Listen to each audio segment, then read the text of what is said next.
quer anunciar no pueblo que nós oficialmente, segundo procedura e lei, entregar nos zienswijze tocante e verkavelingsplan Burubundu na Post-Chiquito. Burubundu na Post-Chiquito. Plan que, segundo nós, tem hopi ponto de preocupação. Na primeiro lugar, o plano aqui está contra, está quebra vários leis, mas é LRO, é ROPV e também é algemeen beginselen behoorlijk bestuur.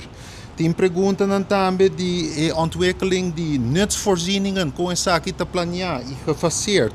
Também tem aspecto social-demográfico. Mais alarmante também está que de documentação oficial, que a worden por niet ter inzage, não tem aanleiding, initiatiefnemer, motiveringsprincipe e também é mapa tá sem autor. Corretamente. Dus sei riba sumescapa tá hopi preocupante também com simplesmente o terreno não tá geschikt para trabalhar casnang sinuswa e hoogtelijnen, e koraalnang, e gulido, full estructura e geologia.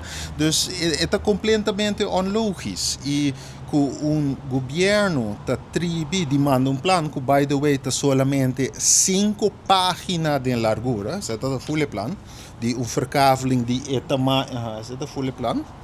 Verkaveling de tamanho aqui, que onde bota papel que bloquear traha 762 apartamentos, 242 vivendas e não está nem werken uit no nível de mais que 5 páginas. Também se nota que é problema de tráfego, congestão, que tem problema que por cria problema econômico, te hasta turístico.